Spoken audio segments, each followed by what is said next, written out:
Hello guys, welcome to my channel pro NCS की पढ़ाई। आप लोग का मेरे चैनल में बहुत ही हार्दिक स्वागत है। आज हम लोग पढ़ने जा रहे हैं क्लास 7 के बुक महाभारत को, जिसका चैप्टर है भीष्म प्रतिज्ञा।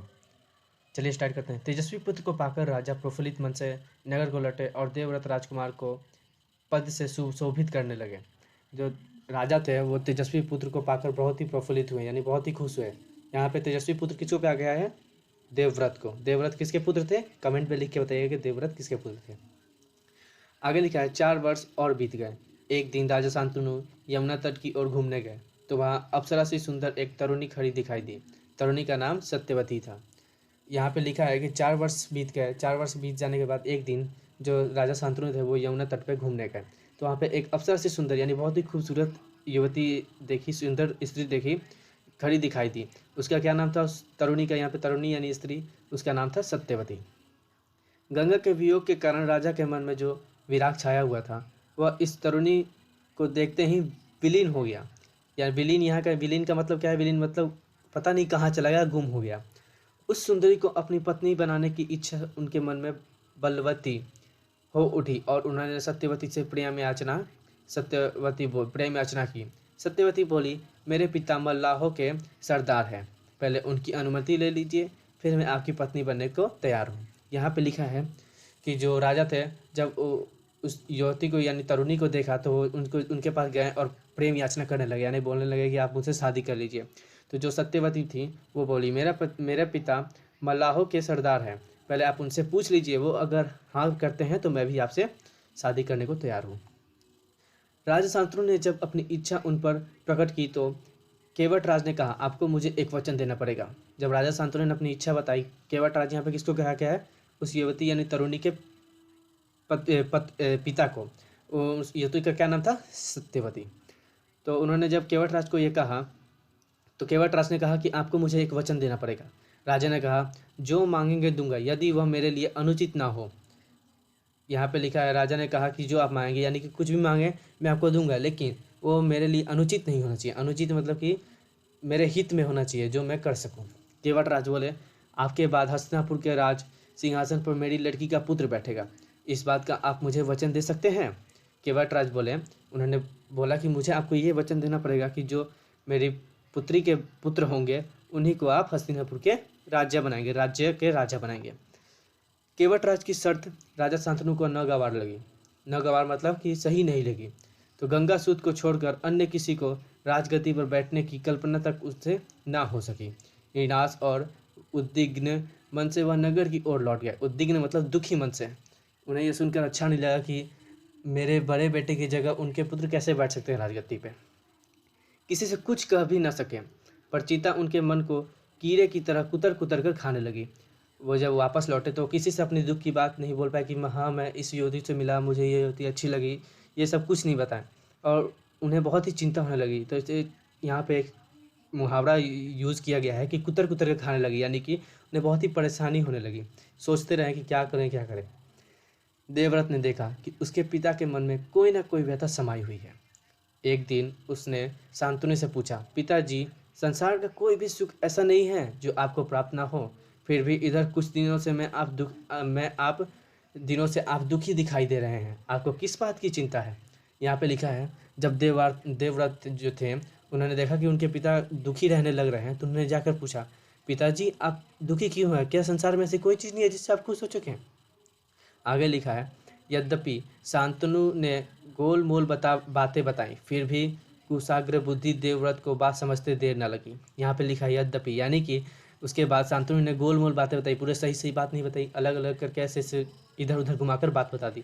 लेकिन जो देवव्रत थे वो बहुत ही बुद्धिमान कुशल थे, कुशल यानी बुद्धिमान शक्तिशाली थे, तो उन्हें बात समझने में देरी नहीं लगी।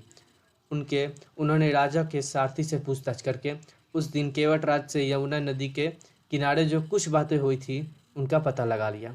यहाँ पे लिखा है कि जब देवव्रत ने देखा कि गोल मटोल बात बता रहे हैं तो उन्होंने जो सारथी था उनका, उससे सारथी से जाके पूछताछ की, और जो सारथी था वो सब देखा हुआ था, इसलिए उसने जाके सारा देवव्रत से बता दिया कि यमुना नदी के किनारे जो क्या क्या बातें हुई थी उनका पता लगा लिया। पिताजी के मन की व्यथा जानकर देवव्रत सीधे केवट राज के पास गए और उनसे कहा कि वह अपनी पुत्री सत्यवती का विवाह महाराज शांतनु से कर दें।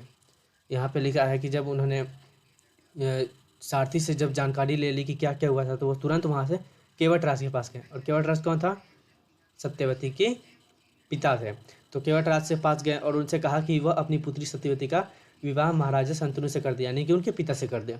केवटराज ने वही शर्त दोहराई जो उन्होंने शांतनु से सामने रखी थी। तो जो केवटराज था वो वही शर्त फिर से बोलता है। वो शर्त क्या था? शर्त यह था कि उनकी बेटी के जो पुत्र होंगे उसी से वहीं वह उस राज्य के राजा बनेंगे। देवव्रत ने कहा, यदि तुम्हारी आपत्ति का कारण यही है तो मैं वचन देता हूँ कि मैं राज्य का लोभ नहीं करूँगा। सत्यवती का पुत्र ही मेरे पिता के बाद राजा बनेगा। यहाँ पे लिखा है, देवव्रत ने कहा है, यदि आपको यही चाहिए, यही आपको मांग है, तो मैं आपका मांग वचन जरूर देता हूँ, पूरा जरूर करूँगा मांग। मुझे कोई भी राज्य का लोभ नहीं है, मैं राजा नहीं बनूंगा, आपके पुत्री सत्यवती का ही पुत्र राजा बनेगा। केवटराज इससे संतुष्ट न हुए। केवटराज जो थे, केवटराज वो इससे संतुष्ट, उन्हें लगा कि आगे चल के कुछ गड़बड़ हो सकती है। वो संतुष्ट नहीं थे। उन्होंने और दूर की सोची।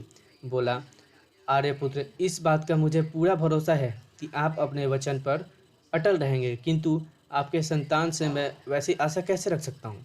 यहाँ पे लिखा है कि जो केवटराज थे वो बोले कि मुझे आप पे पूरा भरोसा है, मैं आपको जानता हूँ कि हाँ आप जो वचन दिए वो पूरा करेंगे, लेकिन आपके जो पुत्र हैं वो आपका वचन क्यों पूरा करेंगे, मुझे यही आशंका है। यानी कि उनको यही चिंता लगी।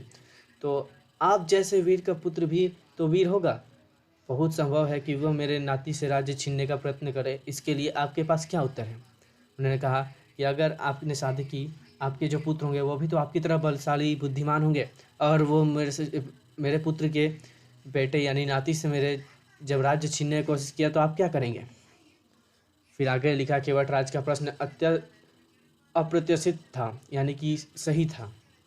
उसे संतुष्ट करने का यही अर्थ हो सकता था कि देवव्रत अपने भविष्य का भी बलिदान कर दे। यहाँ भविष्य का बलिदान कर दे मतलब कि शादी ना करे, यहाँ पे कहने का मतलब है। किंतु प्रीत भक्त देवव्रत इससे जरा भी विचलित नहीं हुए। यहाँ पे प्रीत भक्त किसे कहते हैं? प्रीत भक्त जो पिता का बहुत मान सम्मान करे, जो पिता की बात कभी न टाले, उसे ही प्रीत भक्त कहते हैं। देवव्रत इससे जरा भी विचलित नहीं हुए। गंभीर स्वर में उन्होंने यह कहा, मैं जीवन भर विवाह नहीं करूँगा, आजन्म ब्रह्मचारी रहूँगा, मेरे संतान ही ना होंगे, अब तो तुम संतुष्ट हो? उन्होंने फिर अपना वचन दिया। यहाँ पे बोला कि मैं जीवन भर कभी विवाह नहीं करूँगा, मैं ब्रह्मचारी रहूँगा, और जब मैं ब्रह्मचारी रहूँगा तो मेरे संतान होंगे नहीं, तो मेरे संतान राजा कैसे बनेंगे?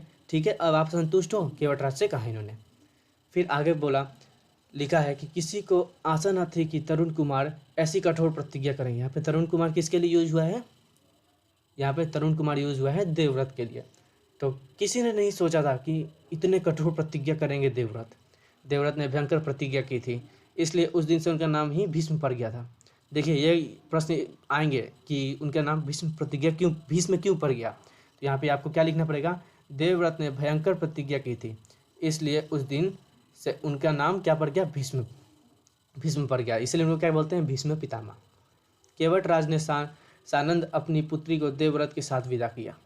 सत्यवती से शांतनु के 2 पुत्र हुए, चित्रांगद और विचित्रवीर्य। यहाँ पे जब ये देवव्रत ने वचन दे दिया तो वो अपने बेटी का यानी पुत्री का शादी राजा से कर दिया, राजा शांतनु से कर दिया। तो जो राजा शांतनु थे, शादी के बाद उनके कितने पुत्र हुए? फिर से 2 पुत्र हुए। क्या नाम था उनका? चित्रांगद और विचित्रवीर्य। क्या नाम था? फिर से बोलिए, चित्रांगद और विचित्रवीर्य। शांतनु के देहावसान पर चित्रांगद हस्तिनापुर के सिंहासन पर बैठे, और उनके युद्ध में मारे जाने पर विचित्रवीर्य जब शांतनु के मतलब मर गए, तो शांतनु के मरने के बाद जो चित्रांगद थे हस्तिनापुर के सिंहासन पर बैठे। तो जो बड़े बेटे थे चित्रांगद, वो पहले राजा बने। फिर जब वो युद्ध में मारे गए तो उनके बाद कौन राजा बना? विचित्रवीर्य। विचित्रवीर्य के भी 2 रानियाँ थीं। क्या क्या नाम था उनका? अंबिका और अम्बालिका। उन्होंने भी 2 शादियाँ की, उनके पत्नी का क्या नाम था? अंबिका और अम्बालिका। अंबिका के पुत्र थे धृतराष्ट्र और अम्बालिका। धृतराष्ट्र और अम्बालिका के पुत्र थे पांडु। यानी जो क्या है, पांडु किसको कहा जाता है? पांडव को। पांडव में कौन है? कर्ण, अर्जुन, उन्हीं वो पांडु के पुत्र थे। और यहाँ पर धृतराष्ट्र के पुत्र कौन थे? दुर्योधन। तो धृतराष्ट्र के पुत्र कौरव कहलाए और पांडु के पांडव। देखिए यहाँ पे लिखा है ना, धृतराष्ट्र के पुत्र क्या कहलवाए? पुत्र। धृतराष्ट्र के पुत्र कौरव कहलाए और पांडु के पुत्र पांडव। महात्मा भीष्म शांतनु के बाद से कुरुक्षेत्र युद्ध का अंत होने तक उस विशाल राजवंश के सामान्य कुलनायक और पूज्य बने रहे। जो भीष्म पितामह थे, यहाँ पे भीष्म पितामह किसको कहा है फिर से बोलिए, याद कीजिए, देवव्रत को। तो भीष्म पितामह जो थे वो कुरुक्षेत्र में युद्ध के अंत होने तक विशाल राजवंश के क्या बने रहे, कुलनायक बने रहे, यानी सेनापति बने रहे और पूज्य बने रहे, यानी वो सबके मन में उनके लिए बहुत इज्जत था। शांतनु के बाद कुरुवंश का कर्म यह रहा। कर्म यानी कि यहाँ पे लिखा हुआ है कि कौन राजा की कितनी रानियाँ थी, किनके क्या पुत्र हुए, वही लिखा हुआ है। ये मैं आपको अगली वीडियो में अच्छे से बताऊंगा, अच्छे से सिखाऊंगा। तो गाइज आज के लिए बस इतना ही। आगे हम लोग नेक्स्ट चैप्टर को पढ़ेंगे। Thank you for seeing my video. और हाँ, जाते जाते वीडियो को सब्सक्राइब एंड लाइक ज़रूर करिएगा। Tata, bye bye.